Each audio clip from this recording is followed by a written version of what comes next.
تو یہ کوئی اچھا میرے خیال سپریم کورٹ کے محترم ججز کو بھی نہیں لگتا ہوگا کہ ان کے ایک اپنے ساتھی جج جو ہیں وہ اس طرح ایک کیس میں انوالوڈ ہیں. اور لیکن میں یہ کہتا ہوں کہ یہ بات صحیح ہے. میں کچھ عرصے سے دیکھ رہا ہوں کہ ایک تو ایگزیکٹو اور جوڈیشری میں مجھے خود تھوڑا تناؤ بھی نظر آ رہا ہے.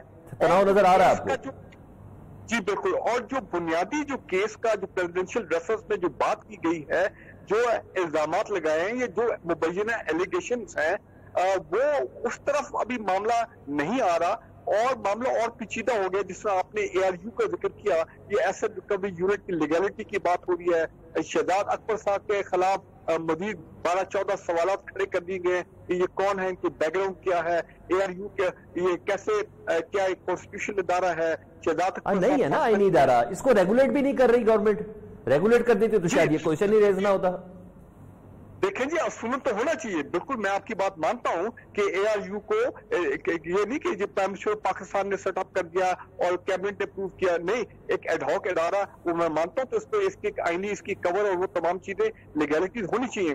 لیکن میں کہنا یہ چاہتا ہوں کہ یہ محترم قاضی فائز حیدر صاحب کے اپنے انٹرسٹ میں ہے, ان کا امیج, ان کی کریڈیبلٹی پاکستان کی عوام کی نظر میں بہت زیادہ ان کا قد اور بڑا ہو جائے گا. اور جبکہ ہمیں معلوم ہے کہ 3-4 سال بعد غالباً وہ ان لائن ہے to be the honourable chief justice of Pakistan.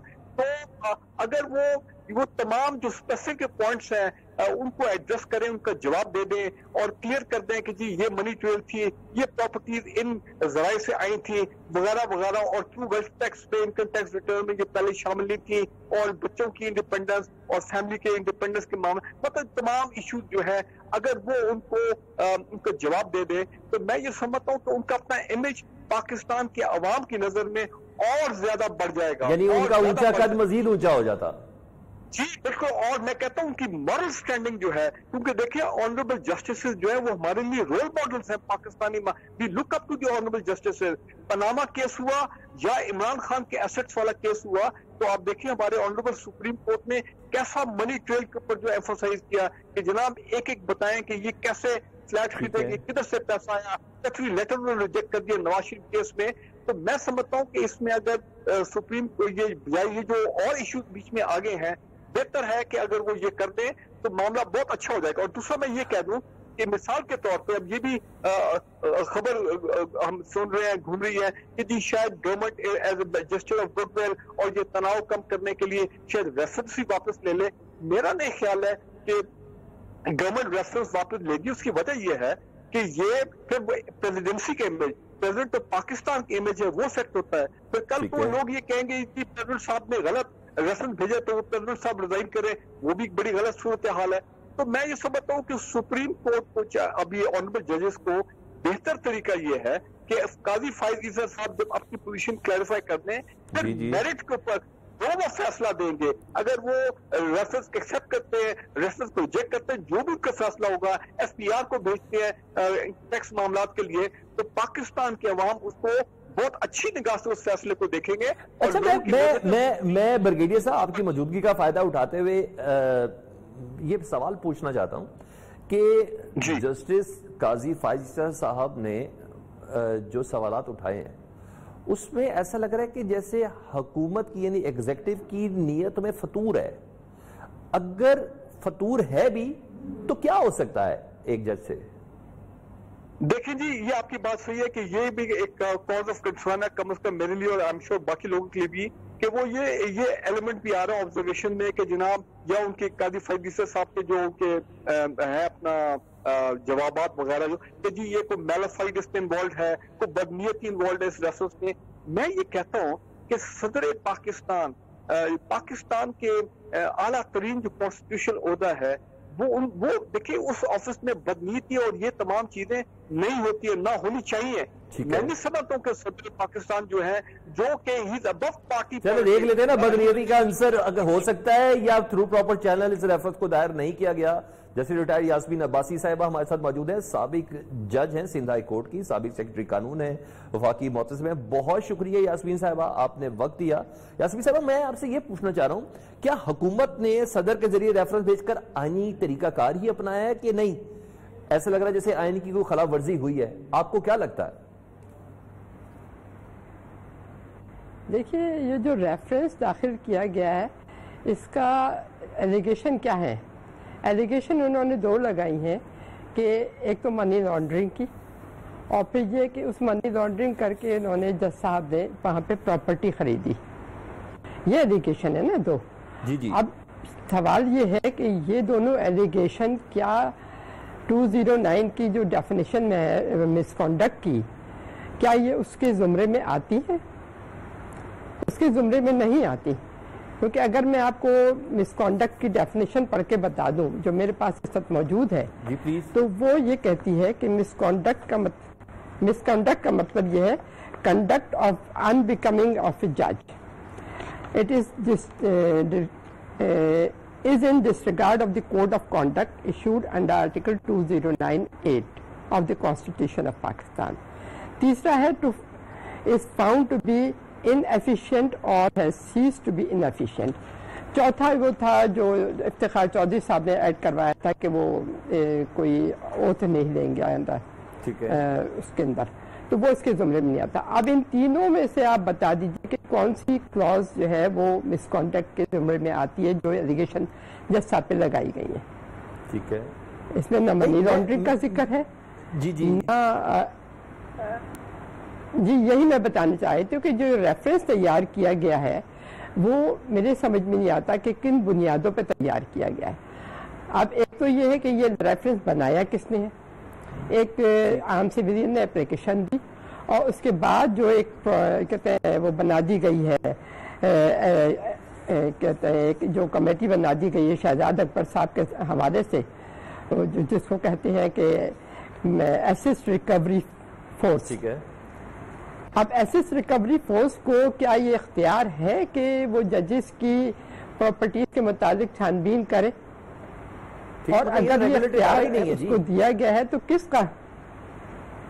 یہی میں عرض کر رہی ہوں کہ یہ تو کوئی ادارہ ہی نہیں ہے. ایک وزیر اعظم صاحب نے ان کی نیت کتنی بھی صاف ہو، مگر یہ ایسا کبھی نہیں ہوتا کہ ایک میٹنگ میں فیصلہ کیا جائے اور پھر ایک ادارہ بنا دیا جائے.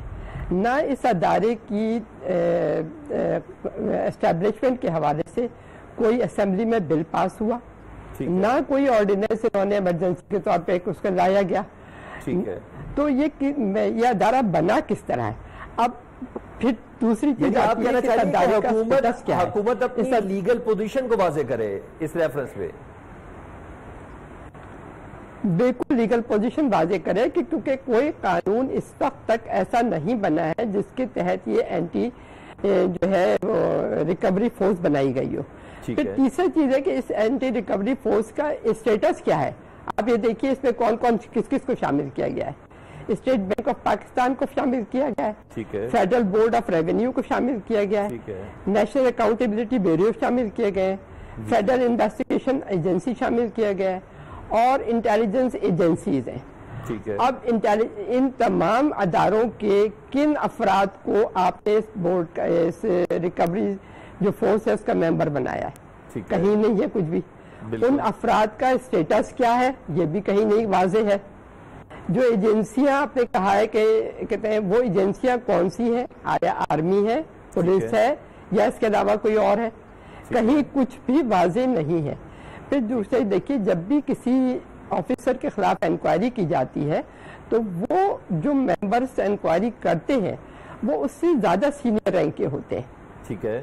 اب ایک سپریم کورٹ کے ججز کی انکوائری کی جا رہی ہے تو آپ کو پتہ ہی نہیں ہے کہ انکوائری کر رہا ہے. سامنے صرف ایک شہزاد صاحب کا نام سامنے آ رہا ہے. اب شہزاد صاحب کا اپنا اسٹیٹس کیا ہے وہ بھی واضح نہیں ہے.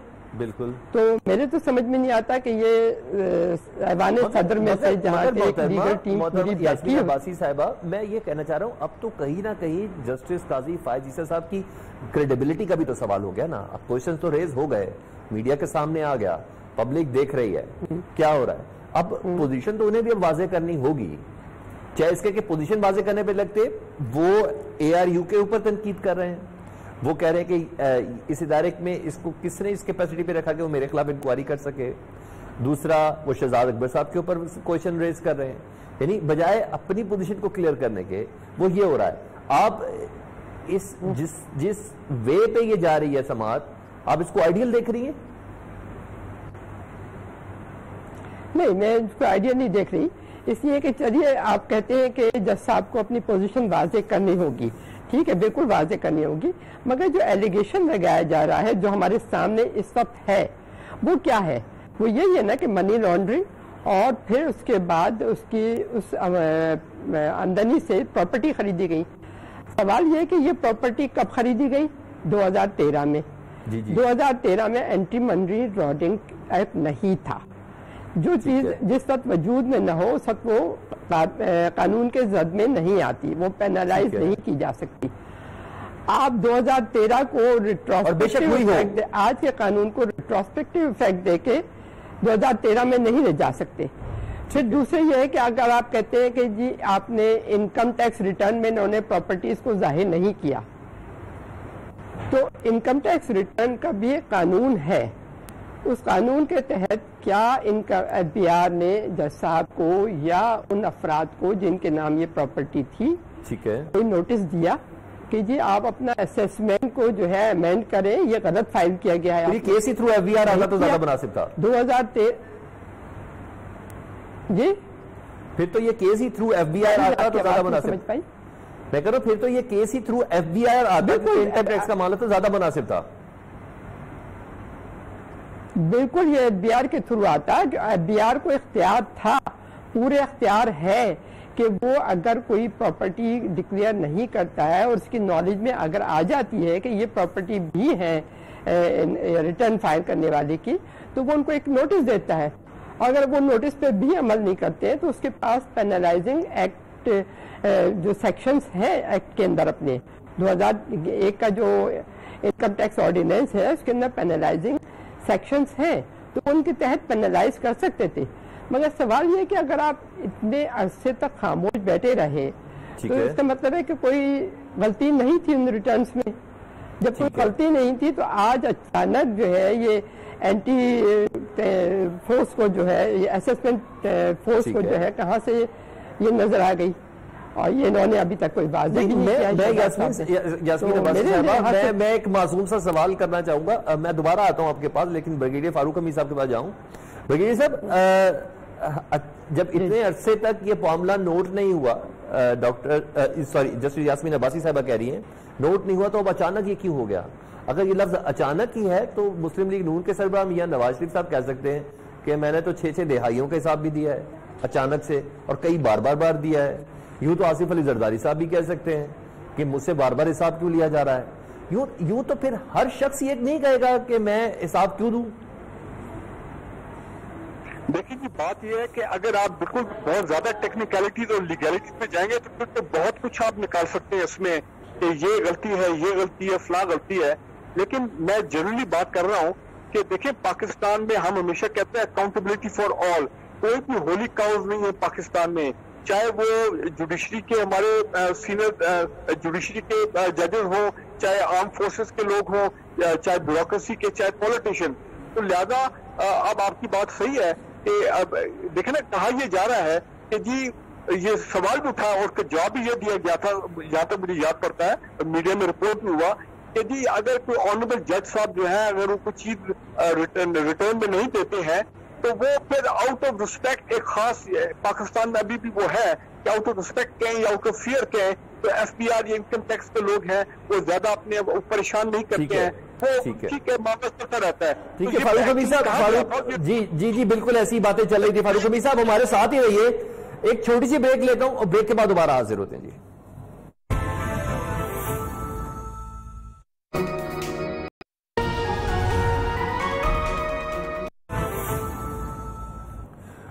Welcome back. میرا جسٹس ٹریڈ یاسمین عباسی صاحبہ آپ سے سوال یہ ہے کہ اگر حکومت یہ ثابت کر دے کہ اس ریفرنس میں ان کی کوئی بدنیتی شامل نہیں ہے تو پھر ہم ایکسپیکٹ کر سکتے ہیں کہ جسٹس صاحب کو منی ٹریل دے دینی چاہیے؟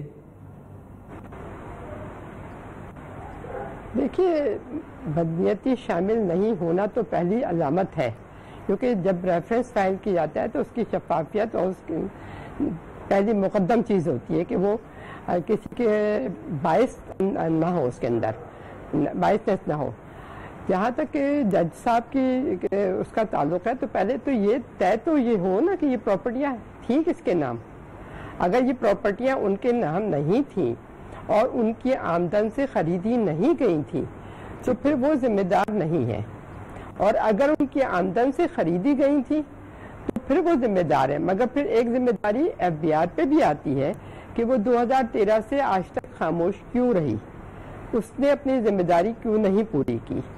تو یہ ایک بددیانتی اس میں نظر آتی ہے کہ آپ ایک دم اچانک آپ کو خیال آیا کہ جی یہ پراپرٹی تو جو ہے وہ منی لانڈرنگ ہوئی تھی اور اس میں پراپرٹی ظاہر نہیں کی گئی تھی. تو 2013 سے اور 2000 کہتے ہیں اب آج تک آپ جو ہے وہ 20 تک کیوں خاموش رہے ہیں, سوال تو یہ بھی ہوتا ہے نا. تو یہیں پہ جو ہے وہ ملافائڈی کا ایک عنصر سامنے آتا ہے. اور پھر یہ کہ جو ریفرنس بنایا گیا ہے پریسیڈنشل اس میں, تو وہاں پہ کافی قانون داں موجود ہوتے ہیں. کیا انہوں نے اس چیز کو نہیں جانچا؟ ٹھیک ہے, بہت اہم چیز ہے یہ بات. ٹھیک ہے. اچھا برگیڈ صاحب آپ بتائیے گا, اگر قانونی عمل سے گزرا جائے تو کریڈیبلٹی مضبوط ہوتی ہے کمزور ہوتی ہے؟ اخلاقیت کے حوالے سے سوال پوچھ رہا ہوں میں آپ سے, چاہے ریفرنس ہو یا ریفرنس کو سننے والے کے لیے. جی دیکھیں, میں سمجھتا ہوں اس کیس میں ڈیو پروسیس آف لا بالکل فالو کیا گیا ہے. کہ پاکستان کے باقاعدہ پرائم منسٹر نے ریکمینڈ کیا ہے, اور اے آر یو بے شک میں مانتا ہوں کہ وہ ایک اس طرح کا کانسٹیٹیوشنل ادارہ نہیں ہے, ابھی تک نہیں بنا ہے, لیکن آفٹر آل وہ ایک گورنمنٹ کا پرائم منسٹر آفس کے انڈر وہ آتا ہے from that point of view, اور ان کو انپٹ ملتی ہے. اور جب سے A R U set up ہوئی ہے, شہزاد اکبر صاحب نے, ٹھیک ہے وہ 100% نہیں جا رہے ہیں, لیکن انہوں نے بڑا کوئی اچھا کام کیا ہے کہ جتنی فورن ایسٹس ہیں پاکستانی کی ہر کیٹیگری کے لوگ جو ہیں, چاہے پراپرٹی یو کے میں ہو, امریکہ میں ہو, یو اے میں, گلف میں, تو وہ فورن ایسٹس کو لوکیٹ کرنا, ان کو ٹریس کرنا ان ممالک کی گورنمنٹس کے ساتھ, تو میرا خیال ہے یہ بڑا ایک اہم قدم ہے جو کہ جس طرف going in the right direction. میں صرف یہ کہوں گا کہ ان پراپرٹیز کے بارے میں دیکھیں, نیشنل کرائم ایجنسی جو برطانیہ کی ہے, ان کا وہ تو اب ان کا تو قانون ہے, یو ڈبلیو انیکسپلینڈ ویلتھ آرڈر انہوں نے نکالا ہے کہ جہاں جہاں پراپرٹیز جو جسٹیفائی نہیں ہو سکتی ہیں ان پراپرٹیز کو وہ ضبط کر سکتے ہیں. آپ کو معلوم ہے کہ 190 ملین پاؤنڈ کی حال ہی میں ایک سیٹلمنٹ بھی ہوئی ہے, اس میں یہ نیشنل کرائم ایجنسی نے وہ پراپرٹیز ایک پاکستانی بزنس مین کی وہ ریکور کی اور پھر پیسہ پاکستان آیا, وہ ایک علیحدہ ایک کیس ہے. بٹ مائی پوائنٹ از دس کہ سوئس اکاؤنٹس جو ہیں ان کے بارے میں بات ہو رہی ہے, تو یہ میں یہ سمجھتا ہوں کیونکہ یہ ایک آنریبل جسٹس صاحب کے بارے میں یہ پہلی مرتبہ کیس آیا ہے, ضرور اے آر یو نے پاکستان کے تمام جو اسٹیٹ انسٹیٹیوشنز ہیں, چاہے وہ انٹیلیجنس ایجنسیز ہو, یہ میں اپنی طرف سے کہہ رہا ہوں, چاہے اسٹیٹ انسٹیٹیوشنز ہو, چاہے جن میں انٹیلیجنس ایجنسیز ہو, ایس پی آر ہو, باقی ادارے ہو, تو دیکھیں, اور پلس لنڈن میں جو ان کے اپنے کانٹیکٹس ہیں, خود شہزاد اکبر صاحب کئی مرتبہ انگلینڈ گئے ہیں, تو میرا خیال ہے جب انہوں نے یہ کیس بنایا ہے تو سالڈ گراؤنڈز ان کے پاس سالڈ ایویڈنس ہے, ایسی ہوا میں تو کیس نہیں بنایا نا. تو میں یہ سمجھتا ہوں کہ بجائے یہ کہ focus should be on the content of the reference forwarded by the president of Pakistan, اس کنٹینٹس کے اوپر جو ایگزیکٹ چیزیں ہیں they need to be clarified کہ یہ وہ منی ٹریل کیا ہے. میں وہی بات دہرا رہا ہوں, میرا خیال ہے کہ فوکس اس کے اوپر آنا چاہیے بجائے آن دی پیریفیرل آن دی سائڈ ایشوز. باقی تو جس میں نے پہلے بھی کہا, آپ چاہیں تو میں بھی 50 غلطیاں ریفرنس میں نکال سکتا ہوں کہ یہاں یہ غلطی ہے, انگریزی ٹھیک نہیں ہے, فلاں نہیں ہے, یہ چیز کدھر سے آ گئی. میرا خیال ہے to attain the very high moral ground and to enhance its image in the eyes of the people of Pakistan, میں تو محترم جسٹس قاضی فائز عیسیٰ صاحب سے میں تو ان کو ریکویسٹ کروں گا, اور ہم تو میں نے جس کہا ٹھیک ہے. اچھا میں بالکل ٹھیک ہے برگیڈ صاحب. جسٹس صاحبہ یہ بتائیے گا, ہائی مورل گراؤنڈ کی بات کر رہے ہیں بریگیڈیئر فاروق حمید صاحب, میں یہ جاننا چاہ رہا ہوں کہ اگر مورل گراؤنڈز کی بات کی جا رہی ہے, کریڈیبلٹی کی بات کی جا رہی ہے, تو یہ ریفرنس تو بھیجنے والے پریزیڈنٹ آف پاکستان ہے.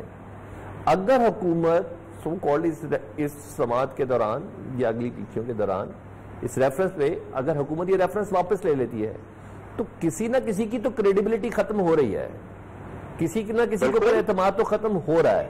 اگر ایسا ہے تو آپ کیا دیکھ رہی ہیں, ایگزیکٹو اور جوڈیشری کے درمیان تناؤ رہے گا؟